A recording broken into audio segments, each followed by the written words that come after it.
பிரியமானவர்களே, இயேசு கிறிஸ்துவின் இணையற்ற நாமத்தில் உங்களை வாழ்த்துகிறேன். இந்த மன்னாற்றுடைய என்ற டெய்லி பாட்காஸ்டை கேட்கிற உங்கள் ஒவ்வொருவரையும் கர்த்தர் ஆசீர்வதிப்பாராக.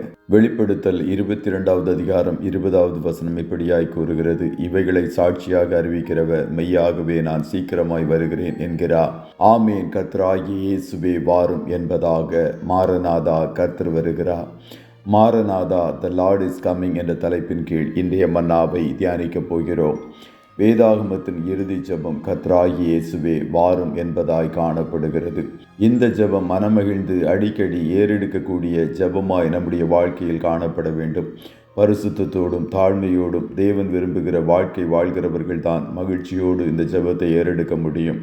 அநேகருக்கு இயேசுவின் வருகை என்றாலே பயம். காரணம், அவருடைய வருகையில் கைவிடப்பட்டு போனால் என்ன ஆவது என்றும், புத்தியில்லாத ஸ்திரீகளாய் நாம் இருந்தால் என்ன செய்வது என்ற அச்சமும் கவலையும் அநேகருக்கு காணப்படுகிறது. நாம் ஆண்டவருடைய வருகையை எதிர்பார்க்கிற ஜனங்களாய் காணப்பட வேண்டும்.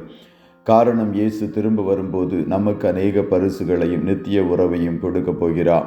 நாட்களில் திருமணத்திற்கு நிச்சயிக்கப்பட்ட மணவாளிக்கு மணவாளன் தொலைபேசியோ மோதிரமோ வேறெந்த பொருளையோ பரிசுகளாக வாங்கி கொடுக்கிற பழக்கம் அநேகருக்கு காணப்படுகிறது. அதுபோலத்தான் நம்முடைய மணவாளனாகிய இயேசு வரும்போது நமக்கு அநேக பரிசுகளை கொண்டு வருவார். நமக்கு கிடைத்திருக்கும் ரட்சிப்பு கர்த்தருடைய கிருபையால் நமக்கு கிடைத்தது. ஆனால் நமக்கு கிடைக்கப் போகும் பரிசுகள், அதாவது பிரதிபலன், நம்முடைய கிரியைகளினால் மாத்திரமே நமக்கு கிடைக்கும் என்பதை தேவஜனங்கள் அறிந்து கொள்ள வேண்டும். நாம் எல்லாரும் மனிதர்களிடம் எந்த ஒரு பிரதிபலனையும் எதிர்பார்க்கக்கூடாது. நன்றி என்ற பிரதிபலனை கூட மனிதர்களிடமிருந்து எதிர்பார்க்கக்கூடாது. அப்படி எதிர்பார்த்தால் அநேக வேளைகளில் நமக்கு ஏமாற்றமே மிஞ்சும். ஆகையால் நமக்கு வேண்டிய பிரதிபலனை, பரிசுகளை ஆண்டவரிடம் மாத்திரமே நாம் எதிர்பார்க்க வேண்டும். அவர் வரும்போது நம்முடைய கிரியைகளின் அளவின்படி நமக்கு பிரதிபலனை கொடுக்கப் போகிறார். வானங்கள் மகிழ்ந்து பூமி பூரிப்பாகி சமுத்திரமும் அதன் நிறைவும் முழங்குவதாக, நாடும் அதிலுள்ள யாவும் களிகூறுவதாக.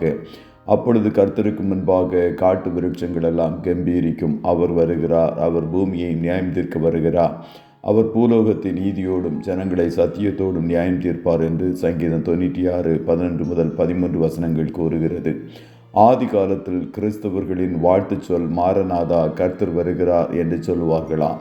இயேசுவின் வருகையை ஆவலோடு எதிர்பார்ப்பவர்களுக்கு இந்த உலகத்தில் காணப்படும் அநித்தியமான சந்தோஷம் ஒன்றும் கவர்ச்சிக்கிறதாய் காணப்படாது. இயேசுவின் வருகை எந்த நொடியிலும் எந்த வினாடியிலும் சம்பவிக்கலாம். ஆகையால் அவருடைய வருகைக்கு எப்பொழுதும் ஆயத்தமாயிருக்கிற புத்தியுள்ள கன்னிகைகளாக நாம் காணப்பட வேண்டும். நம்முடைய ஆண்டவராகிய இயேசு சீக்கிரம் வரப்போகிறார்.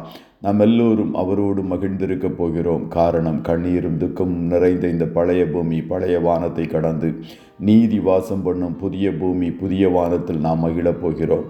அங்கே கண்ணீர் இல்லை, கவலை இல்லை, மகிழ்ச்சியும் சந்தோஷமும் மாத்திரமே காணப்படும்.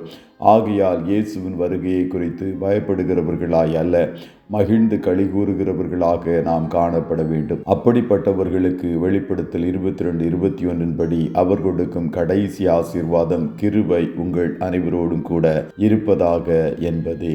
கர்த்தர் உங்கள் ஒவ்வொருவரையும் ஆசீர்வதிப்பாராக. ஜெபம் செய்வோமா?